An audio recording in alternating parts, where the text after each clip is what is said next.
everyone, welcome back to my channel. So today's video is going to be a first impression review on a brand new foundation. This is by Decay. It's their all-nighter liquid foundation. You guys, I am so excited to be trying this out. This has amazing claims, so I wanted to put this to the test for you all on camera and let you guys know how I like it and my thoughts on it. This says it's a full coverage, long wear, matte finish, waterproof, and oil-free foundation. Perfect for people with oily skin like myself. If you guys are new to my channel or you guys don't know already, I am super oily. I feel like I get the most oily in my T-zone. I have very large pores and texture on my skin, on my cheeks. It's awful, so I have to use a very good pore filling primer or something that's going to really smooth out my skin. A lot of foundations I have tried in the past really emphasize my texture and my pores, and I hate it. So we shall see if this works and it lives up to its claims that it says on the bottle. You're getting 30 milliliters or 1 fluid ounce of product. This retails for $40. I bought mine at Sephora.com and I am in the shade 3.25. They do have 24 colors on the website and in store. What I heard originally before I bought this was that the shade comparisons between Naked Skin and this foundation line are supposed to be very similar, but then I was reading reviews and seeing people's videos on it and it was oxidizing very badly on people. It may look very light on your skin when you first pump it out, but it turns like a couple shades darker than what it should be. So I'm a little nervous about that. I'm a 3.5 in the Naked Skin, but I did buy 3.25 in this one. So hopefully this color match works for me. If you guys haven't tried any of the Decay foundations before, anything ending with a 0.0 are warm undertones or yellow undertoned foundations. Anything with a 0.25, which is what I have, are more neutral undertoned, and anything with a 0.5 are cool to have a pink undertone. So just so you guys are aware if you wanted to try and find your perfect shade, but again, I've heard that this does oxidize and dry down a lot darker than it is, so if you are testing this out in store, I do recommend putting it on your hand or on the side of your neck from your chin down and letting it dry in your skin while you're walking around, just so you can kind of see how it dries down, because the first pump is not going to tell you really,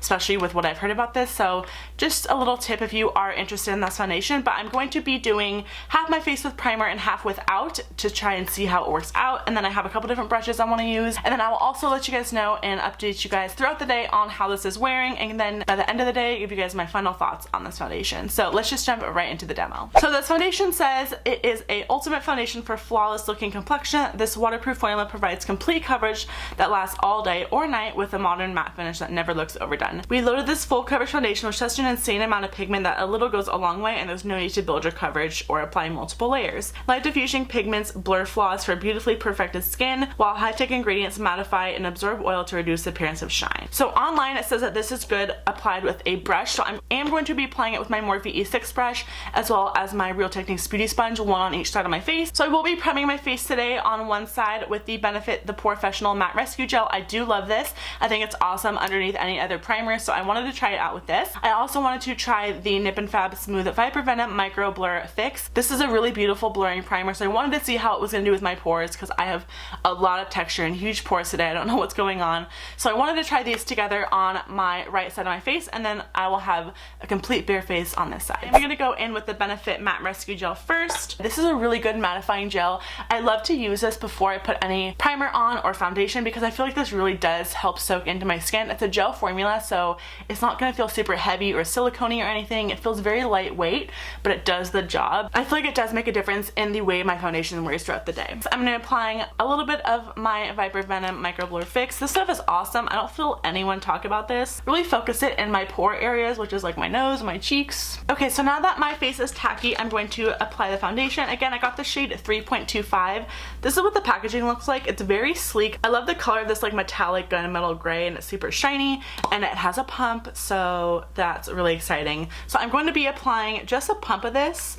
As you can see, it is a little runny. It's not super cakey and heavy and thick like a lot of the other foundations that I have in my collection, and you can see it is a lot lighter than my face. So as you can see, it is very light.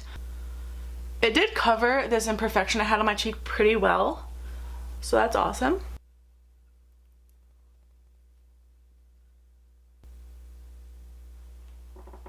So that is what pretty much half a pump of foundation looks on half of my face. You guys can just see the difference already. I do have a lot of rosacea and redness on my cheek area, again, where I have a lot of pores and texture, and that pretty much covered everything up. I also had an imperfection here. Ugh. Let's not talk about it. Pretty impressed so far. It is looking like it's filling into all the texture spots, even though I did use like 2 different primers. So let's try it with the beauty sponge. I do feel like you don't get as much coverage with this side because it's like definitely shearing it out compared to this one. I'm gonna be putting half a pump more on, just because I feel like my sponge definitely soaks up some product too. Just gonna blend some down my neck just in case this is a little dark. It's already drying down darker. Can you see that? I don't know if you guys can tell, but it's already a little bit darker on this side. I would recommend doing this in sections because I feel like this does dry down pretty quickly and it's kind of hard to move once it's kind of like set on your face. I feel like the side that I did not prime, the foundation is definitely soaking into my pores a little bit more. You can see a lot of the texture on my skin compared to this side. This side you can still see some. It's not like super bad, but it's not as best as I've seen my face look, especially with foundations that I love. I will show you a little bit of a close-up so you can see the difference. So here's the foundation up close. I don't know if you guys can tell. You guys can kind of see a little bit of fine lines and the texture on my skin. And I feel like this side is even worse. I don't know, it's really hard to see. Maybe you can tell from like straight on. I do like this side a lot better though. Okay, so I'm gonna go finish up the rest of my face makeup and I will check back in with you guys in a little bit. Okay, so I am back. I have my entire face on. If you guys are curious about what I did, I put on my Sephora Bright Future Gel Serum Concealer. Then I set it with my Laura Mercier Translucent Powder. I pretty much set the entire face with this just to see how it works. I didn't really do a really heavy layer just because I wanted to see how well the foundation was gonna sit on my skin. For contour today, I used, of course, my Anastasia contour kit and my new love, the Pure Glow Together bronzer. I love this. I love the backstory about this. I think it looks absolutely gorgeous on the skin. I didn't really have an issue with things blending out. I feel like my contour and my bronzer became a little bit patchy on this side of my face, which is the side I did not prime. Even after I put on my powder, I still feel like everything looks really good. I feel like it looks so good from far away, and then when you look up really close in the mirror, you're like, ugh. Right off the bat, I feel like if you are any form of dry or normal with dry texture and spots on your face, you're probably not gonna like this. I feel like it clings very much to all of my dry patches. I do again feel like you only need that one layer, and things did blend pretty nicely on top of it except for that bronzer that I was telling you about on the unprimed side. So this is what it looks like right now. It is 11:49. I will check back in with you in a couple of hours and let you guys know how it's wearing. As of right now, I do like it. I think it looks great from far away. A little unsure about everything up close because I'm not really fond of how it looks, but again, we will see how it works out the day, and I will see you guys very soon. Hey guys, what's up? It is about 5:30, so I've had this foundation on for roughly 6 hours now, and it is looking pretty oily. It's not super bad, but it's to the point where I don't like it. I would definitely want to powder my face. It looks very cakey as well. I don't know if you can see the texture on my skin. It just points out every fine line and pore that is on my face, and I do not like that whatsoever. I am going to use a NYX matte blotting paper, and we're going to see how much oil. Oh no. That's quite a bit. I don't know if you guys can see that. Yeah, that's quite a bit of oil, and it's only been on my face for about 6 hours. And it says it's a 24-hour foundation. When I've had foundations in my collection that I've used for a very long time that look way better than this after this amount of time. So yeah, that is how much oil came off of me. I'm probably gonna put a little bit of powder just so I can wear this throughout the day a little bit longer. I feel like for how many primers I used and what I powdered with and all that kind of stuff, I shouldn't be this oily right now. I also feel like this foundation just really doesn't sit on the skin very well. I could probably go like this and it'll wipe off all of the foundation that is in that area. Like, it's so easily removable with it being so bad, because it should not do that, especially with a foundation that's mattifying, long wearing, waterproof. I feel like I shouldn't have to work this hard to make it look this good, you know? Here it is in like total natural lighting.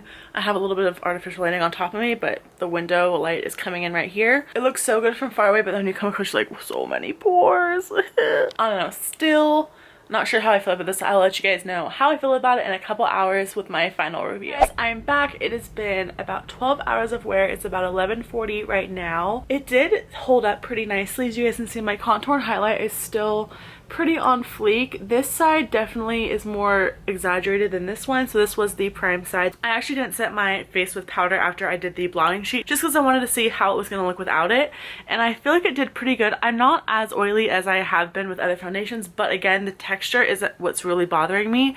You can just see every pore and imperfection on my face. It looks great from far away, like I've said so many times before, so I feel like it's wearable, but I would definitely get a sample before you buy this foundation, especially when you have to fork up like like $40 for something that may look like this on your skin. I know there's a ton of mixed reviews on Sephora's website right now from people with oily skin who love it and people with oily skin like myself who hate it. So I wouldn't say I really dislike this a lot. I still want to work with it, try and use different primers that may, you know, help with the texture on my skin. It may just be the primers I'm using or how I'm applying it, I don't really know, but right now I'm still a little iffy on it. I wish it didn't make my skin look like this, but I love the coverage. It doesn't feel very heavy on the skin. It feels like I'm not really wearing too much, but it does look cakey, so it's kind of a little weird. It covers so nicely, and you do not have to apply 2 layers with this at all, which is nice too, so you don't have to use too much product. The color wasn't really too bad. It didn't really oxidize too much on me. It definitely got darker, but I feel like if you go a shade down or 2 in your what you think would be shade, you should be completely fine when it does dry down on your skin. So I would give this foundation about a 6 or 7 out of 10. I will keep trying it. I'll keep you guys updated in the description box with different primers I've used and how I like them and how it wears with this foundation, and I will also update you guys in my next favorites video so you guys can see if my reaction has changed or not. So that is it for this video. I hope you all really enjoyed it. Please give it a big thumbs up if you did, and subscribe if you haven't already. I love you all, and I'll see you all in my next video. Bye!